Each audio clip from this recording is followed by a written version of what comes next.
Even without a green thumb, you can create these fun houseplants using watercolor paints. We'll be going over 6 types today. I'll be using only 8 colors: Bloodstone Genuine, Burnt Umber, Burnt Sienna, Yellow Ochre, Venetian Red, Turquoise, Undersea Green, and Perline Green. I'll be using 4 brushes. I have 2 angle brushes. The larger one is a size 1 and the smaller is a 0. And I have 2 pointed round detail brushes in size 3/0 and 4/0. The links for these supplies will be in the video description. I'm painting on 140-pound cold-pressed watercolor paper cut down to 3 inches by 9 inches. And I'm starting off with yellow ochre. I'll be using my size 1 angle brush for all of the pots. And now I'm just going to be adding in some darker colors, Burnt Umber and Bloodstone Genuine, with more emphasis on the darker colors towards the bottom left, which suggests a light source in the top right. Burnt Sienna for the second pot. And again, I will be adding a small amount of Burnt Umber and Bloodstone Genuine.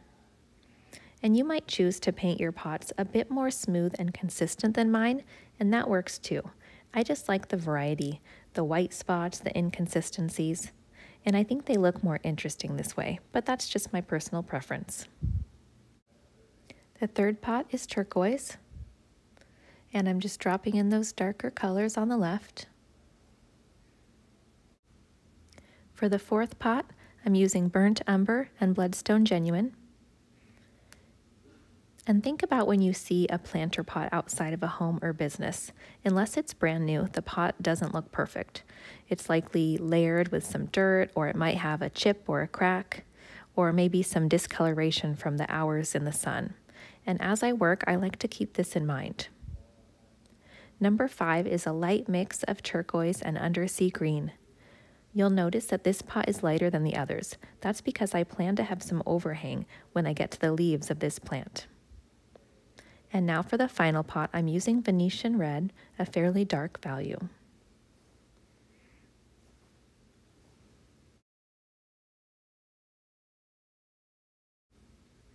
Now let's go ahead and start on the plants themselves. I've grabbed my smaller angle brush and I'm using yellow ochre with undersea green. And I'm using sort of a smush and lift technique for these leaves. You might recognize this motion from my wildflower tutorials. Lift and smush, lift and smush.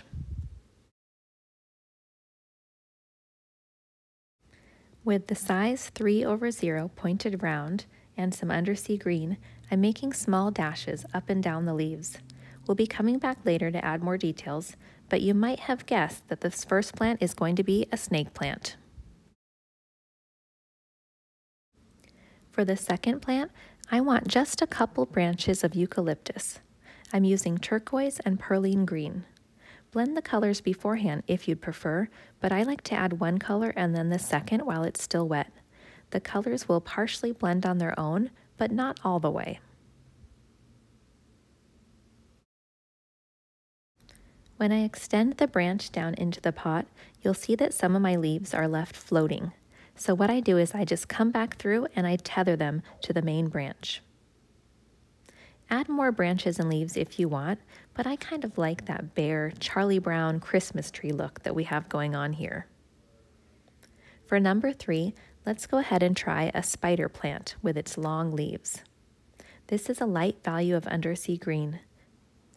We'll be back through to add some more color and fullness in a bit. By the way, I'm back to the small angled brush for these leaves. Plant number 4.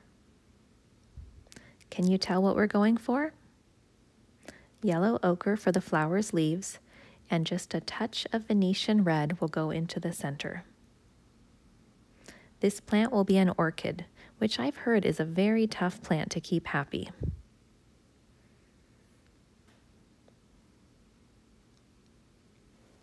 And some long stems.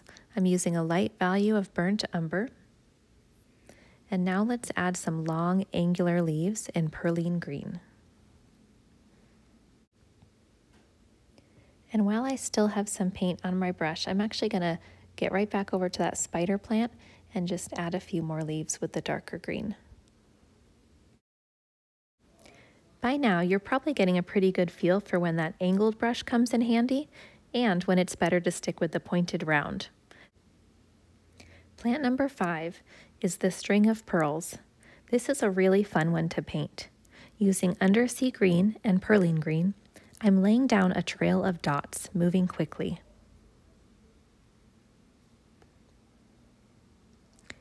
And next, with my 4/0 brush, the very smallest point, I'm going to play connect the dots with my green pearls.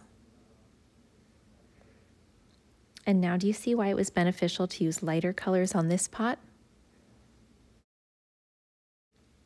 You don't have to connect every single pearl, of course, but I like to make sure that most of them are connected. Houseplant number 6 will be a simple fern in perline green. I'm painting short dashes all along the main stem, angled upwards. And make sure you aren't trying for perfection. Exact spacing and precisely angled leaves won't look natural. Even my values here are varied slightly, and I just think it makes it look a little more realistic.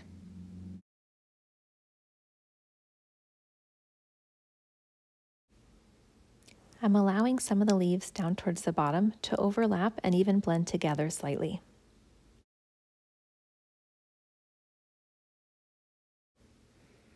The majority of the paint is dry now, and we're moving into the next stage, adding those details. For the snake plant, I'm going over the dashes again with a dark value of perline green. And now we're getting those signature lines that the snake plant is really known for. The previous markings that we did are still there, but do you see how they've sort of faded into the background? And now these dark ones are taking center stage.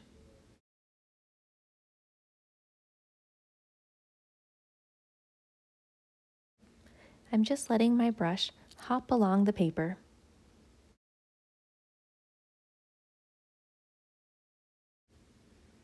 Next, I'd like to add some more color to the spider plant, so I'm just going to place a handful of leaves in yellow ochre.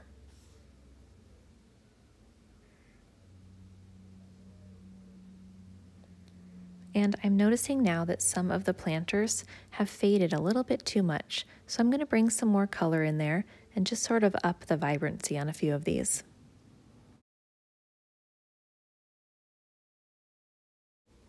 And because we've decided that the light source is coming from the upper right side, I am going to be keeping the upper right portion of the pots very light. I do want to add some light shadows with Bloodstone Genuine. And you can get fancy here with the shapes of your shadows, but I'm just going to be fading the color out as it gets further from the base. Now, Bloodstone Genuine is a new color to my palette, and I'm often using it in cases where I would have gone with lamp black in the past. Bloodstone has some granulating effects for texture, and it just isn't as harsh as the lamp black. I've actually been using this color quite often because I'm still sort of in that phase where I'm really getting to know the color. Sometimes the shadows will just blend right into one another, and that's perfectly fine. I'd like just a hint of shadow along the top edge of the pots to add some dimension. I will be doing a part 2 at some point in the near future because it was actually extremely difficult to narrow down all the plants I wanted to paint. There are so many options, but I thought these 6 plants offered a lot of variety. I'm going for a little shadow on the underside of some of these leaves, just using a darker value of perline green.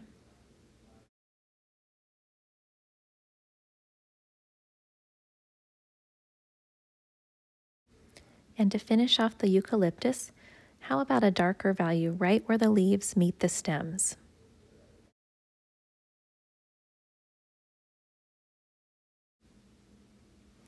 And now a few lines of shadow on the underside of the fern leaves, just like we did for the snake plant.